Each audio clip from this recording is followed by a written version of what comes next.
In the glittering halls of Valdoria's palace, where ancient traditions clash with modern expectations, a single moment of cruelty would test the bonds of loyalty that hold a kingdom together. When a most powerful woman in the realm chose to humiliate an innocent child in front of hundreds of witnesses, she never expected that a humble guard would dare to defy her. But some acts of protection transcend rank, protocol, and even the threat of exile.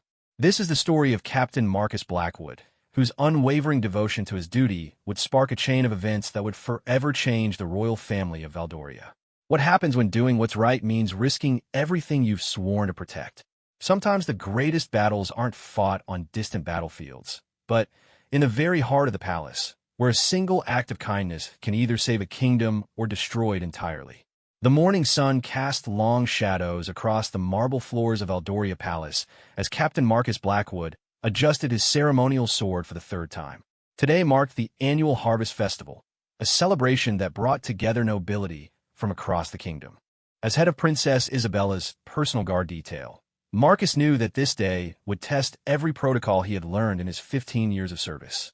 Princess Isabella, barely 8 years old, stood before her ornate mirror while her governess, Lady Margaret, carefully arranged the folds of her emerald silk dress. The young princess had inherited her late mother's gentle nature and striking blue eyes, but also her father's stubborn streak. Marcus watched from his position by the door, noting how the child's small hands trembled slightly as she prepared for what would be her first major public appearance since her mother's death 6 months ago. Captain Blackwood, Princess Isabella, called softly, turning away from the mirror. "Will there be many people today?"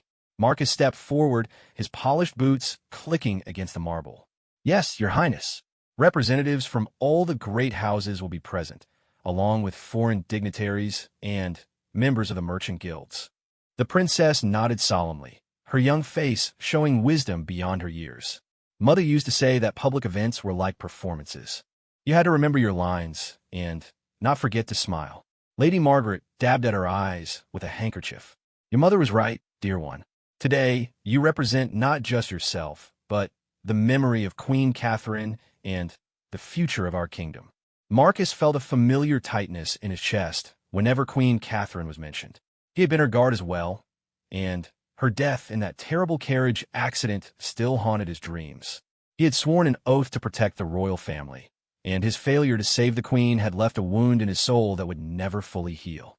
Now, with Princess Isabella under his protection, he was determined that no harm would ever come to her. The great doors to the princess's chambers swung open, and Queen Regent Cordelia entered with her usual dramatic flair.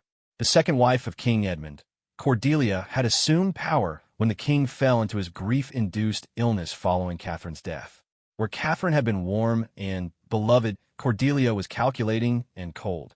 Her auburn hair was piled high in an elaborate style, and her crimson gown was adorned with enough jewels to fund a small army.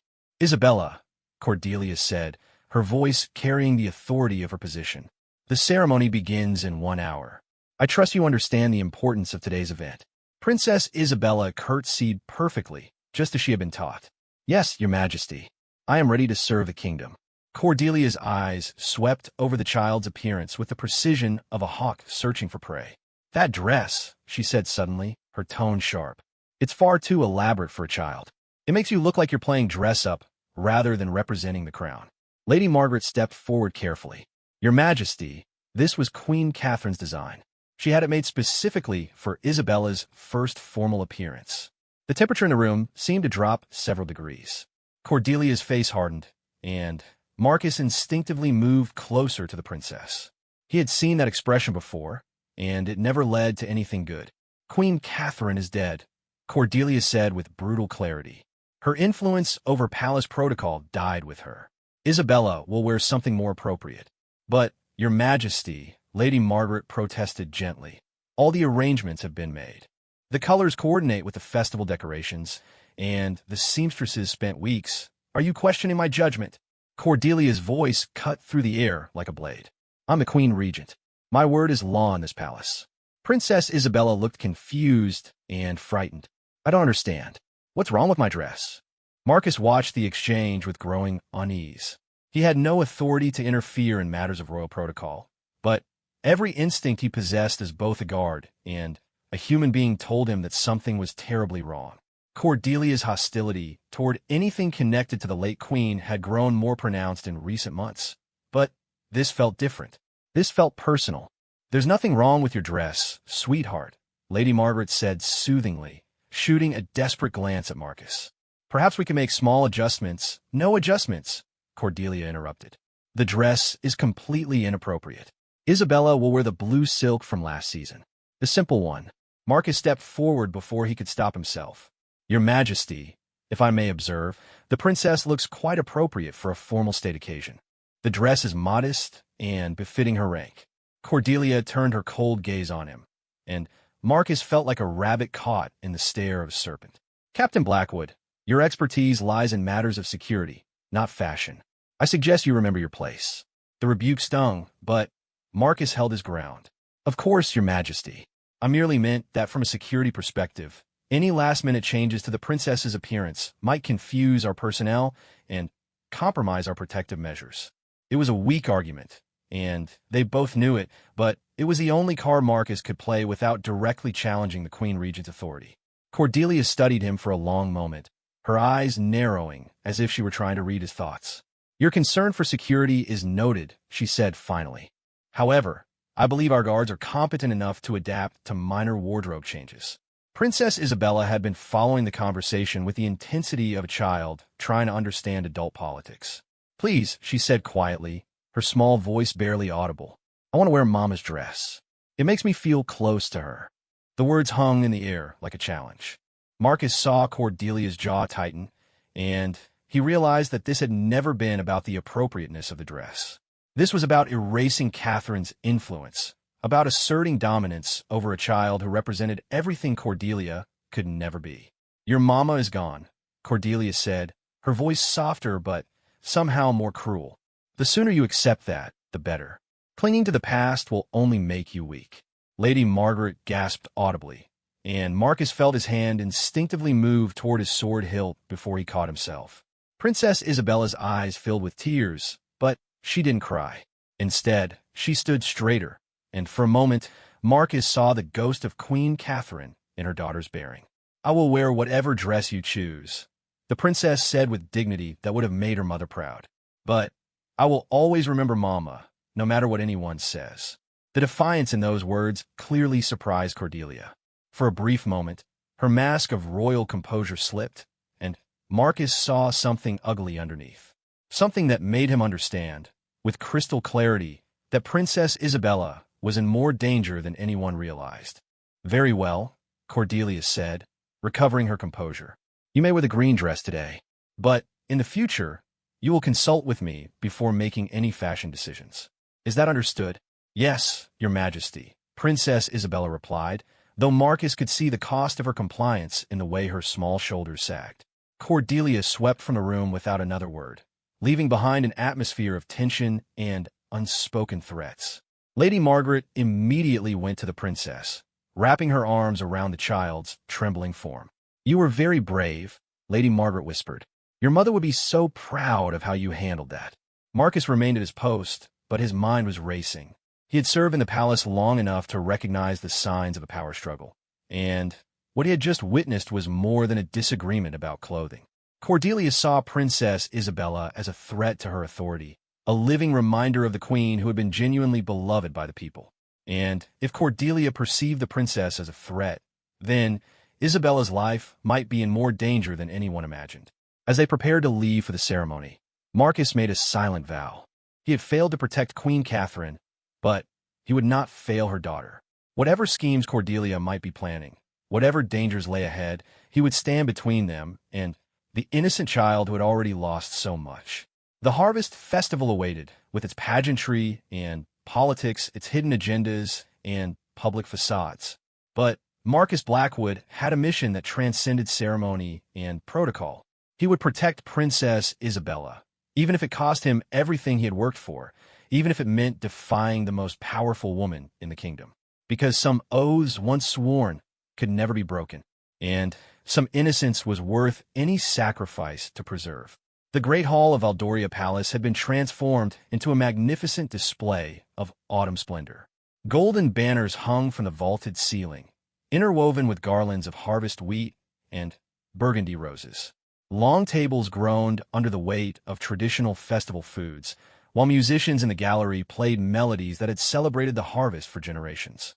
The cream of Valdorian society mingled beneath crystal chandeliers, their conversations creating a pleasant buzz that filled the enormous space. Marcus positioned himself at the edge of the raised dais where the royal family would be seated, his eyes constantly scanning the crowd for potential threats. His team of 6 guards had taken their assigned positions throughout the hall, each man handpicked for this assignment. Lieutenant Davies stood near the main entrance. Sergeant Phillips watched the service corridors, and the others were strategically placed to create an invisible net of protection around Princess Isabella. The herald's trumpet announced the arrival of the royal family, and a hush fell over the assembly. King Edmund entered first, looking frail and distant in his black mourning clothes. The 6 months since Catherine's death had aged him terribly, and Marcus felt a pang of sympathy for the man who had once been a strong and decisive ruler. Behind him walked Queen Regent Cordelia, resplendent in cloth of gold, acknowledging the bows and curtsies with regal nods. Finally, Princess Isabella appeared, her emerald dress gleaming in the candlelight. She walked with careful dignity, her small hand resting lightly on Lady Margaret's arm. Marcus felt a surge of pride at how composed she appeared, though he could see the slight tremor in her steps that betrayed her nervousness. The royal family took their seats at the high table, and King Edmund rose unsteadily to deliver the traditional harvest blessing. His voice was barely audible, and several times he seemed to lose track of his words. Cordelia watched him with barely concealed impatience, and Marcus could see her calculating when she might need to intervene.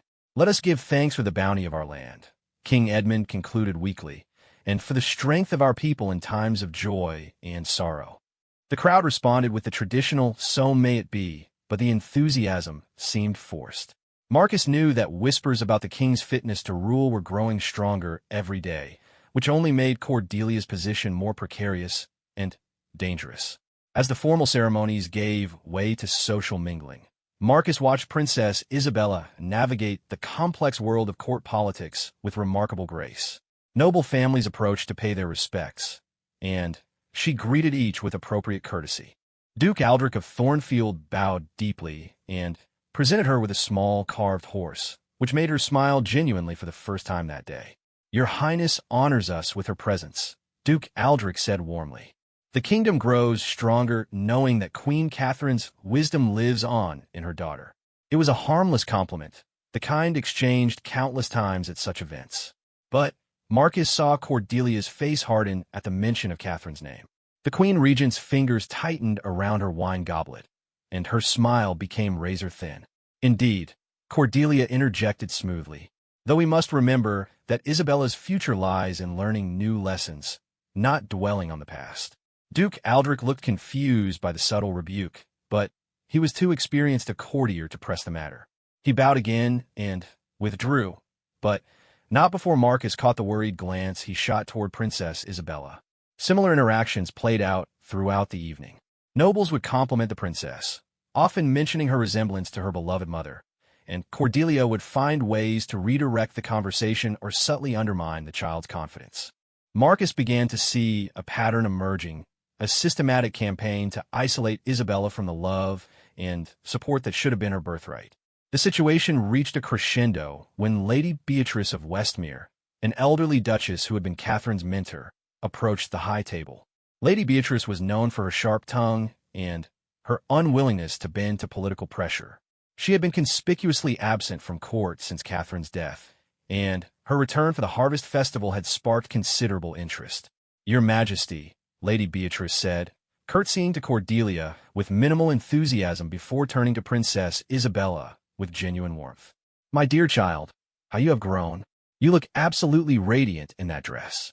Your mother designed it herself, didn't she?" Princess Isabella's face lit up. "Yes, Lady Beatrice." She said green was the color of hope and new beginnings. "How wise she was," Lady Beatrice replied, her voice carrying clearly across the nearby tables. "Catherine had such exquisite taste in all things. This dress is a masterpiece, and you wear it beautifully." Marcus saw the trap closing before anyone else did. Cordelia had been pushed too far by the constant comparisons to Catherine, and her patience was finally snapping. The Queen Regent rose from her seat with fluid grace, her smile sharp enough to cut glass. "Lady Beatrice," Cordelia said, her voice honey-sweet and deadly. "How kind of you to notice Isabella's appearance. Though I must confess, I've been having second thoughts about that particular dress." The conversation around them began to quiet, as people sensed tension in the air. Marcus felt every muscle in his body tense, his instincts screaming that danger was approaching. "Second thoughts?" Lady Beatrice asked innocently. "Whatever for? The dress is absolutely perfect." "Perfect for a different occasion, perhaps," Cordelia replied, circling around the table toward Princess Isabella, like a predator stalking prey. "But, for state function, I fear it sends the wrong message. Don't you think it's rather presumptuous for such a young child to wear something so elaborate?" Princess Isabella looked confused and hurt. "But you said I could wear it," she whispered. "Did I?" Cordelia mused, her voice carrying to every corner of the suddenly silent hall. "Perhaps I was mistaken. Perhaps I was too generous in accommodating a child's whims." Marcus stepped forward, his hand unconsciously moving to his sword hilt. Every instinct he possessed told him to intervene, but protocol demanded that he remain silent unless directly addressed. He caught Lady Margaret's terrified gaze across the table and saw his own helplessness reflected there. "The dress is quite appropriate," Lady Beatrice said firmly, her years of court experience finally recognizing the danger. "Princess Isabella looks every inch the royal princess she is." "Does she?" Cordelia asked, reaching Princess Isabella's chair. "I wonder if perhaps we've been too indulgent, too willing to let sentiment override good judgment." Without warning, Cordelia's hand shot out and grasped the delicate lace trim of Princess Isabella's sleeve. "This detail, for instance," she said, pulling the fabric taut. "It's far too ostentatious for a child. Don't you agree?" The sound of ripping silk was like thunder in the hushed hall. Cordelia had torn the elaborate sleeve decoration completely away, leaving jagged threads and the child's pale arm exposed. Princess Isabella gasped in shock, tears immediately springing to her eyes. "Your Majesty!" Lady Beatrice exclaimed in horror. But Cordelia wasn't finished. "And this beadwork," she continued, her fingers finding the intricate embroidery at the neckline. "Completely unnecessary for someone so young." Another sharp tug, and more of the beautiful dress was destroyed. Princess Isabella sat frozen in her chair, too shocked to move, tears streaming down her cheeks as her mother's carefully crafted dress was systematically ruined before the entire court. The silence in the hall was deafening. Hundreds of nobles watched in stunned disbelief as their queen regent publicly humiliated a child whose only crime was wearing a dress her dead mother had designed with love. Some looked away in embarrassment, others stared in fascination at the raw display of cruelty, but no one moved to intervene. No one except Marcus. Protocol be damned, Marcus thought as he stepped forward. Some things were more important than rank or position or even his own career. Some acts of cruelty could not be allowed to stand, regardless of who committed them. "Your Majesty," he said, his voice cutting through the silence like a sword blade. "Perhaps the princess should retire to change into something more comfortable." Cordelia turned toward him, her eyes blazing with fury at being interrupted. "Captain Blackwood, you forget yourself." "No, Your Majesty," Marcus replied, moving to stand beside Princess Isabella's chair. "I remember exactly who I am. I am sworn to protect the royal family from all threats, both foreign and domestic." The implied accusation hung in the air like smoke from a funeral pyre. Marcus knew he had just ended his career, probably his freedom, possibly his life. But as he looked down at Princess Isabella's tear-stained face and her mother's ruined dress, he felt no regret. Cordelia's voice was deadly quiet when she spoke. "Are you threatening me, Captain?" "I am fulfilling my oath," Marcus replied steadily. "Princess Isabella, would you like to go change into a different dress?" The child looked up at him with eyes full of gratitude and terror. She nodded mutely, unable to speak past her tears. Marcus extended his arm. "Then, allow me to escort you." As Princess Isabella took his offered arm and rose from her chair, Marcus could feel the weight of hundreds of stares. Some looked at him with admiration, others with pity for a man who had just committed career suicide. But all understood that they had witnessed something unprecedented, a commoner defying royalty in defense of an innocent child. "You will regret this, Captain Blackwood," Cordelia hissed as they passed her. Marcus met her gaze without flinching. "The only thing I regret, Your Majesty, is not acting sooner." They walked from the great hall in absolute silence, Princess Isabella's torn dress rustling with each step. Behind them, the buzz of shocked conversation began to build like a gathering storm. Marcus knew that by morning, every noble house in the kingdom would know what had happened at the Harvest Festival. He had crossed a line from which there could be no return. But as he felt Princess Isabella's small hand trembling on his arm, he knew with absolute certainty that he had made the right choice. Some prices were worth paying, and protecting innocence was one of them. The corridors of Valdoria Palace had never felt longer to Marcus as he escorted Princess Isabella back to her chambers. The child's sobs had subsided into quiet sniffles, but her small body still trembled with shock and humiliation. The torn fabric of her mother's dress fluttered with each step, a visible reminder of the cruelty they had both witnessed. Lady Margaret met them at the chamber doors, her face pale with worry and fury. She immediately gathered Princess Isabella into her arms, careful not to damage the dress further. "My poor sweet child," Lady Margaret whispered, stroking Isabella's hair. "What that woman did was unconscionable. Absolutely unconscionable." Marcus closed the doors behind them and took his position, though he knew it might be the last time he stood guard over the princess. His defiance in the Great Hall would have consequences, and they would come swiftly. Queen Regent Cordelia was not known for her patience with those who crossed her. "Captain Blackwood," Princess Isabella said softly, pulling away from Lady Margaret's embrace. "Why did she hurt Mama's dress?" The question cut through Marcus like a blade. How could he explain to an 8-year-old child that sometimes adults let jealousy and hatred override basic decency? How could he tell her that the woman who ruled their kingdom saw her as nothing more than an obstacle to be removed? Some people, Marcus said carefully, kneeling down to meet Isabella's eyes, become so angry about things they cannot control that they lash out at innocent people. What Queen Cordelia did tonight was wrong, and it had nothing to do with you or your dress. "But the dress is ruined," Isabella said, touching the torn fabric with gentle fingers. "Mama made it just for me, and now it's broken." Lady Margaret exchanged a meaningful look with Marcus over the child's head. They both understood that this went far beyond a damaged dress. This was about breaking the last tangible connection between Isabella and her mother, about systematically destroying the child's sense of identity and belonging. "We can fix the dress," Lady Margaret said firmly. "The royal seamstresses are the finest in the kingdom. They can make it even more beautiful than before."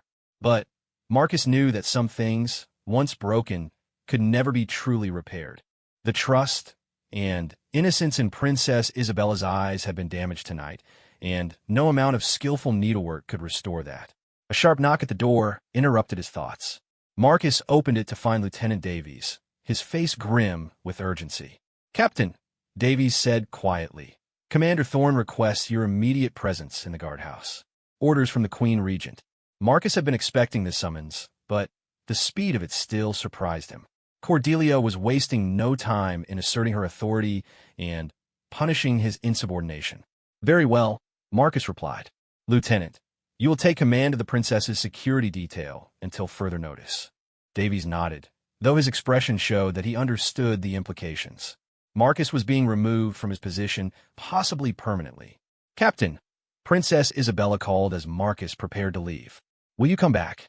Marcus felt his heart break at the hope in her voice. "I don't know, Your Highness, but I want you to remember something important.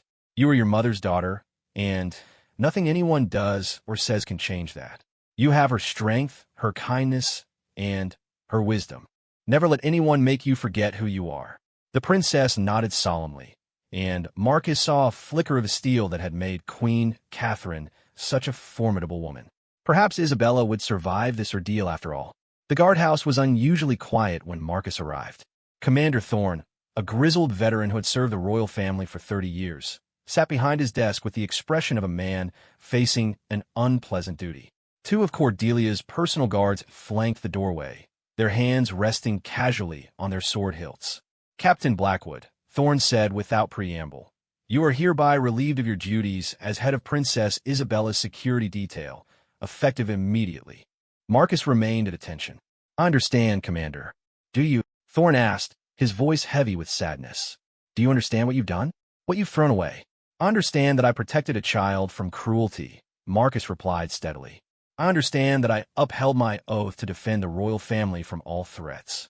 "You defied the Queen Regent in front of the entire court," Thorne said, rising from his chair. "You questioned her authority and undermined her position.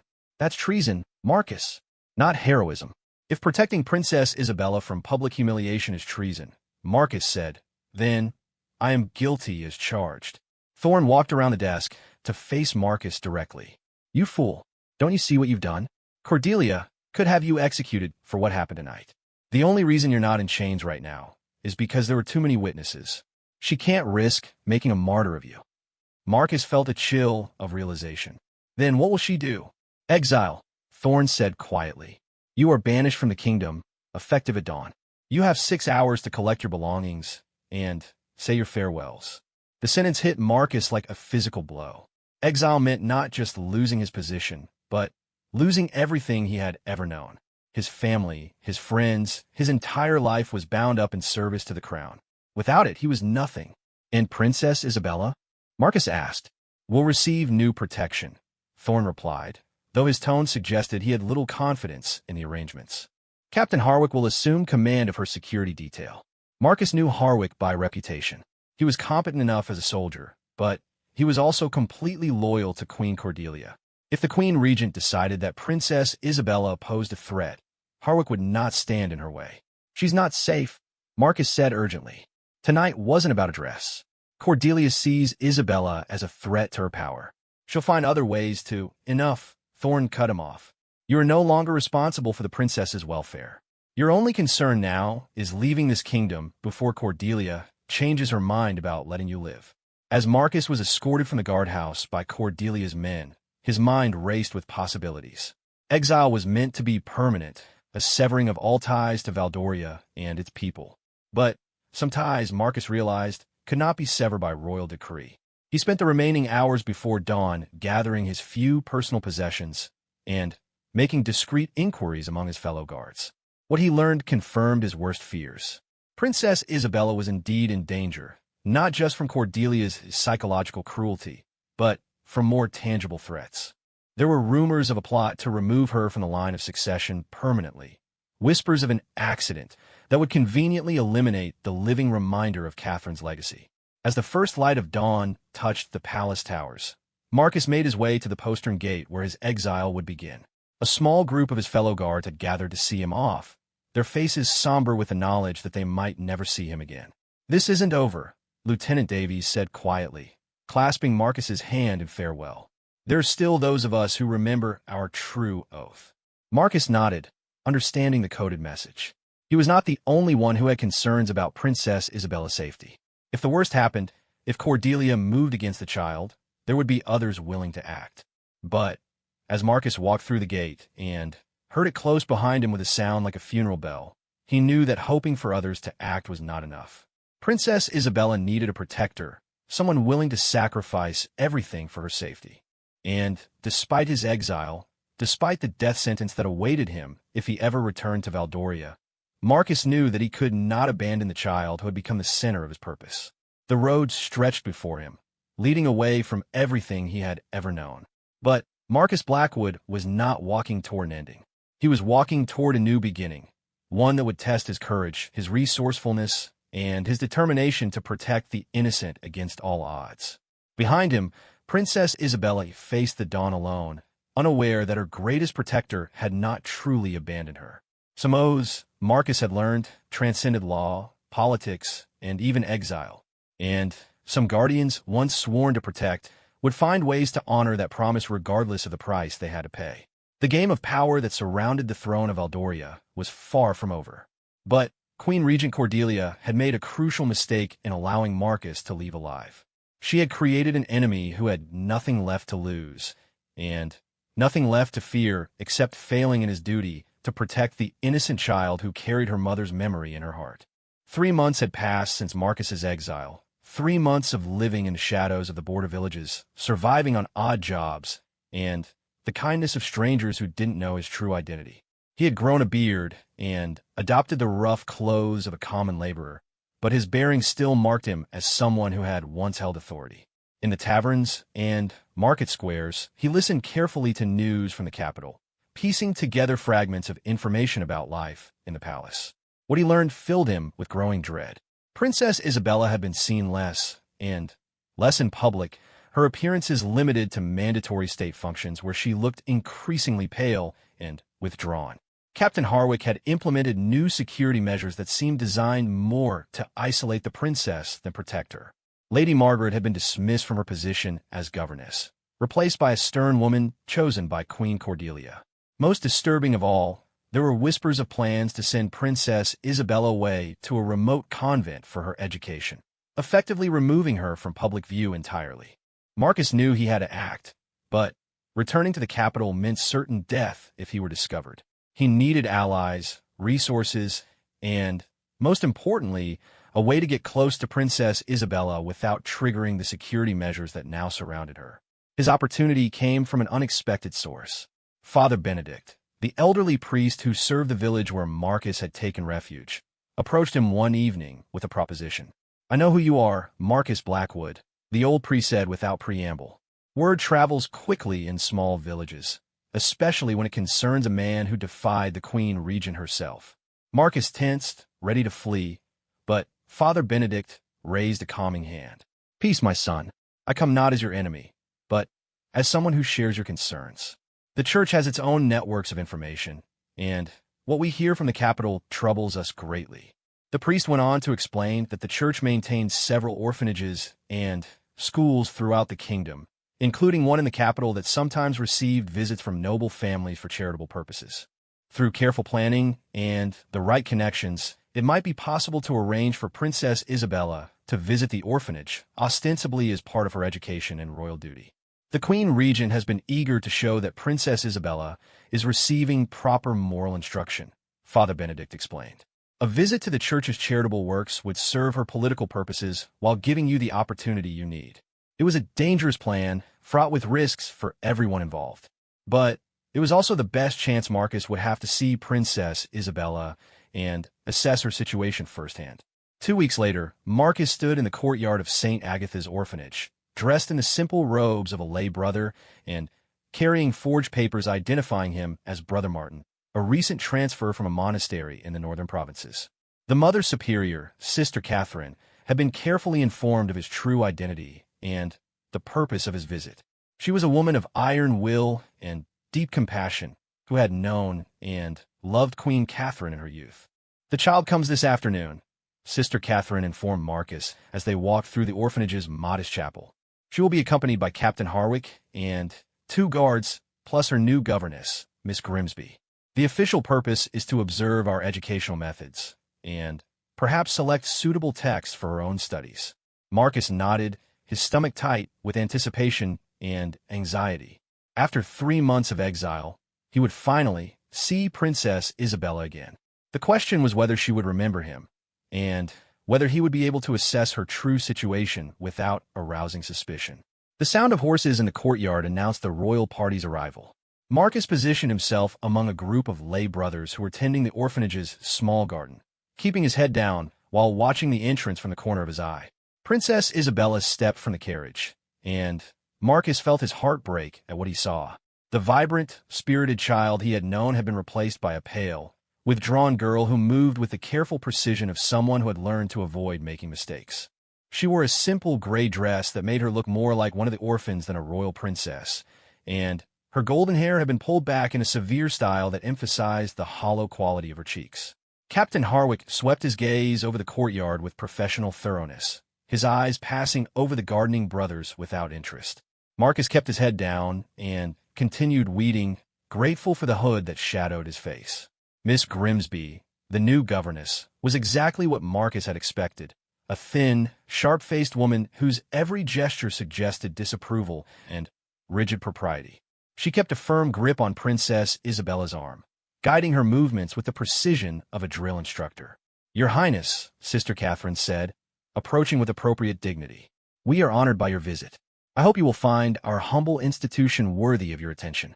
Princess Isabella curtsied perfectly, but Marcus noticed that her movements lacked the natural grace he remembered. Everything about her demeanor suggested a child who had been broken down and rebuilt according to someone else's specifications. "Thank you for receiving us, Sister Catherine," Princess Isabella said, her voice carefully modulated and emotionless. "I am eager to observe your methods of instruction." As the party moved into the main building, Marcus caught sight of Princess Isabella's face in profile. What he saw there made his blood run cold. The spark of intelligence and spirit that had made her so much like her mother was still present, but it had been buried under layers of fear and rigid self-control. This was not education. It was systematic psychological destruction. Marcus continued his gardening work while the royal party toured the orphanage's classrooms and workshops.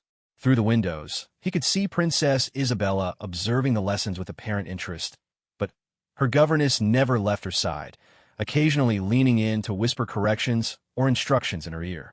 The breakthrough came when the party visited the orphanage's small library.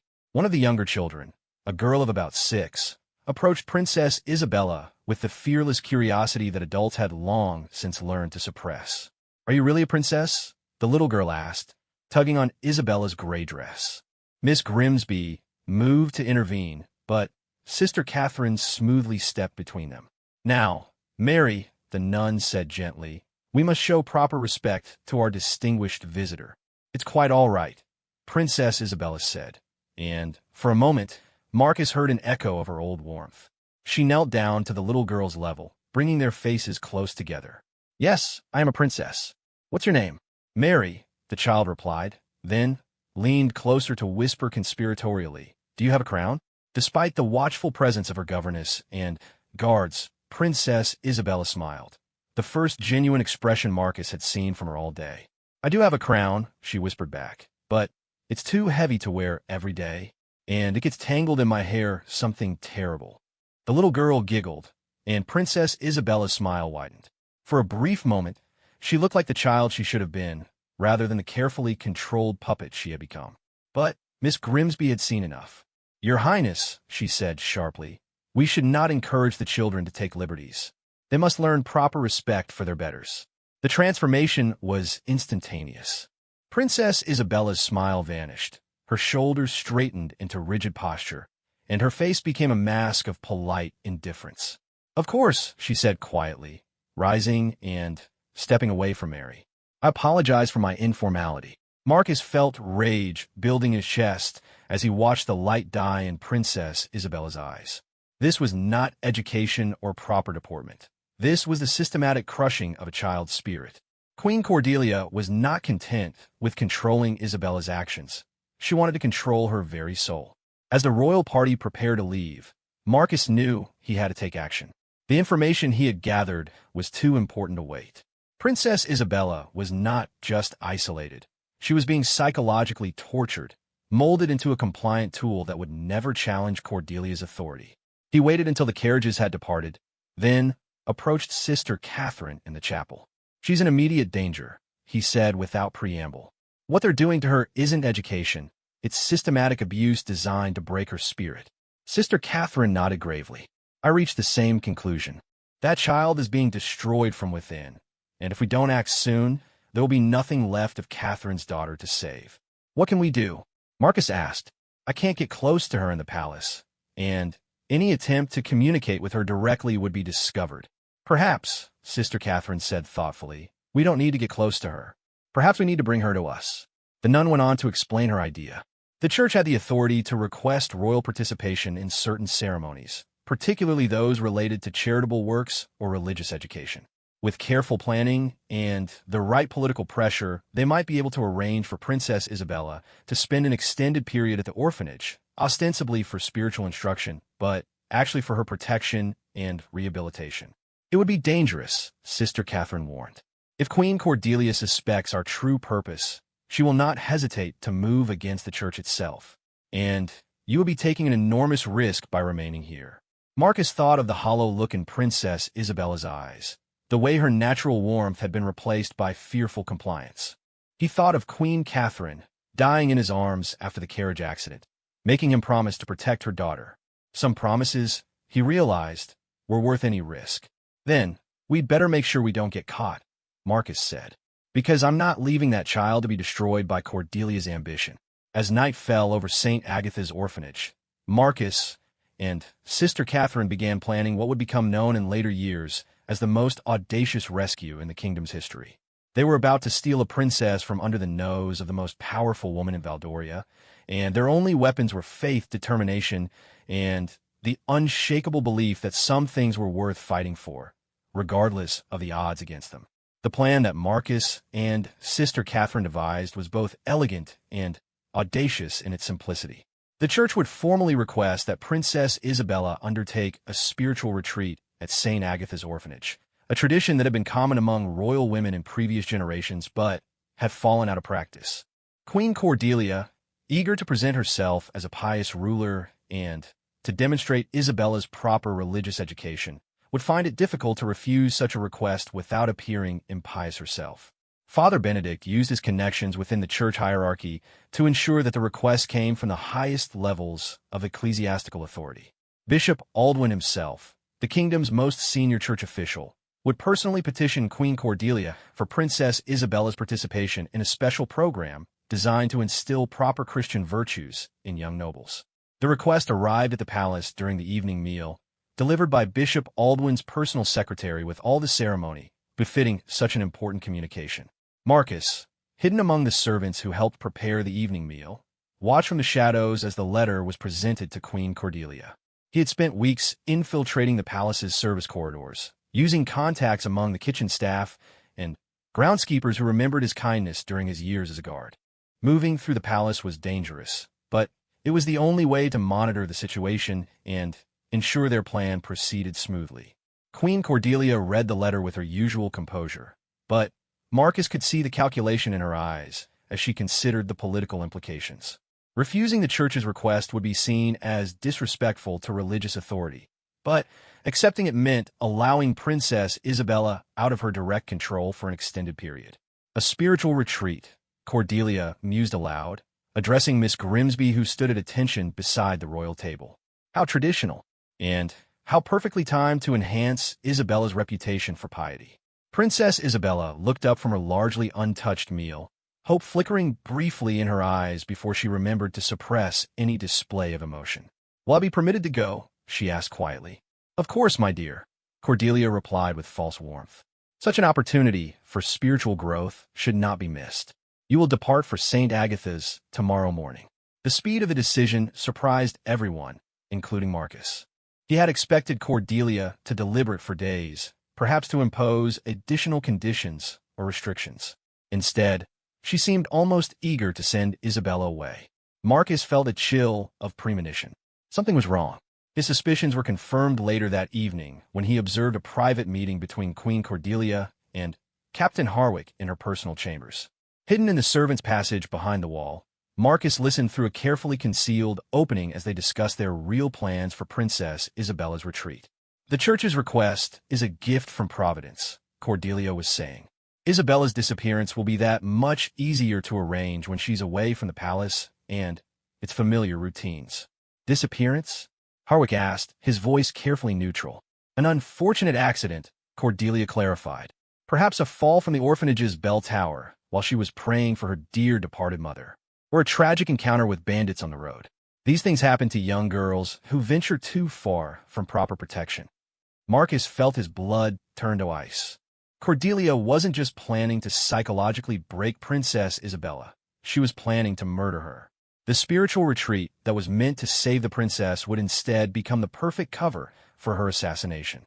"The timing will need to be precise," Harwick said. "Long enough after her arrival to avoid immediate suspicion, but not so long that the church personnel become too attached to her." 3 days, Cordelia decided. "That should be sufficient for our purposes. Make sure your men understand that this must appear completely accidental. The kingdom must believe that Princess Isabella died a tragic but natural death." Marcus had heard enough. He retreated through the servants' passages, his mind racing with the implications of what he had learned. The rescue mission had just become infinitely more urgent and dangerous. Not only did they need to protect Princess Isabella from psychological abuse, they needed to save her life.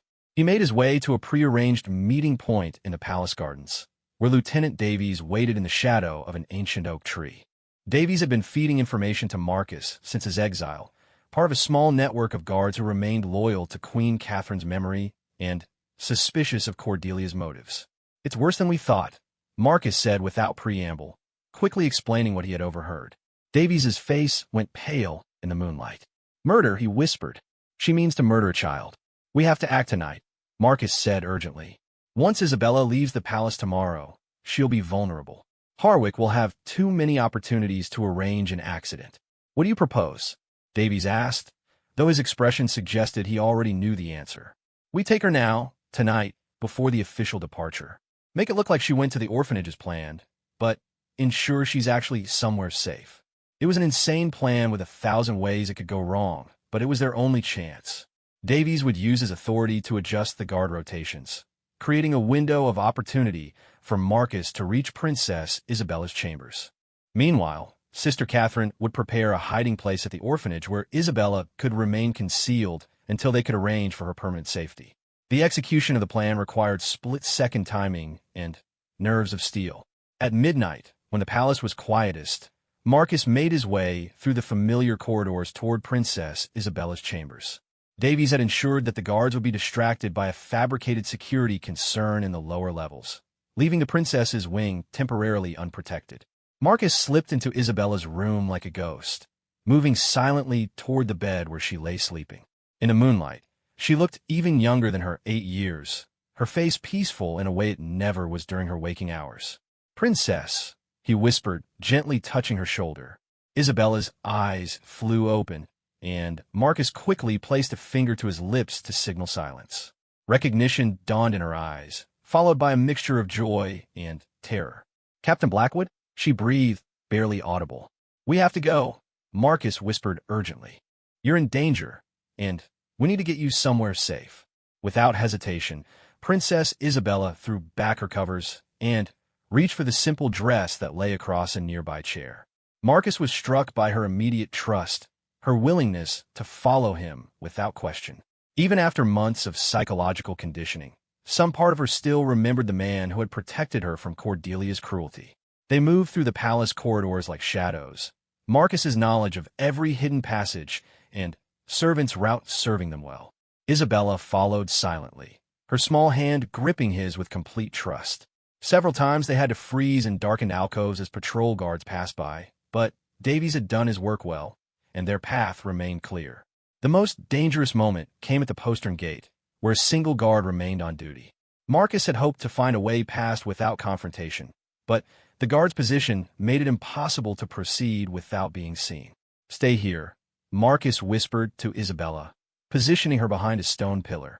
He approached the guard with careful confidence, relying on his knowledge of palace protocols and his former authority.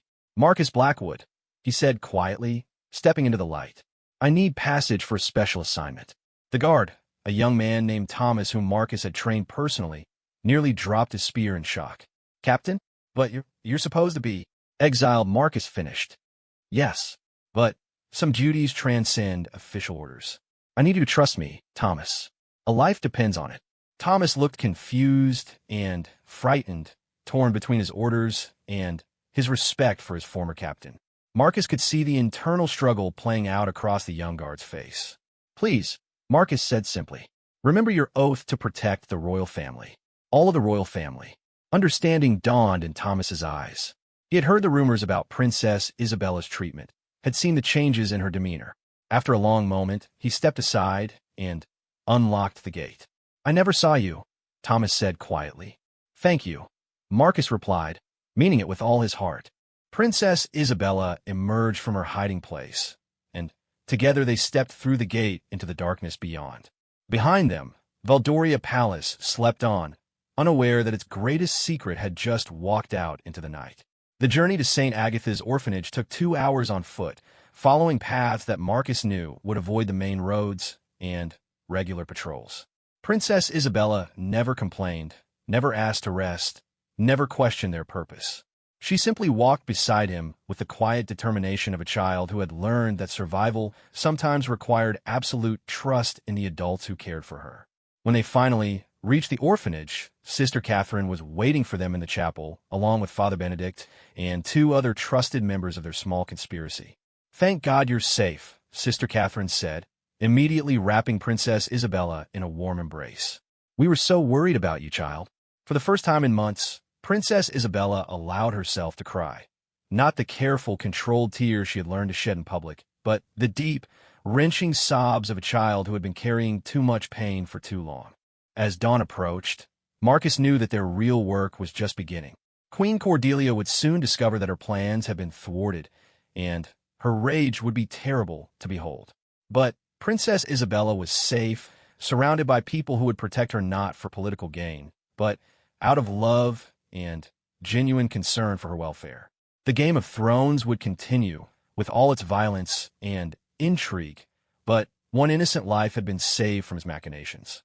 And sometimes, Marcus reflected as he watched Princess Isabella sleep peacefully for the first time in months.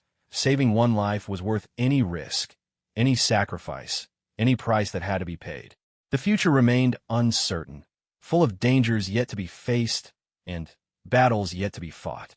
But, for now, in the quiet sanctuary of St. Agatha's orphanage, a little girl who carried her mother's legacy in her heart was safe. And that, Marcus knew, was victory enough for any guardian worthy of the name.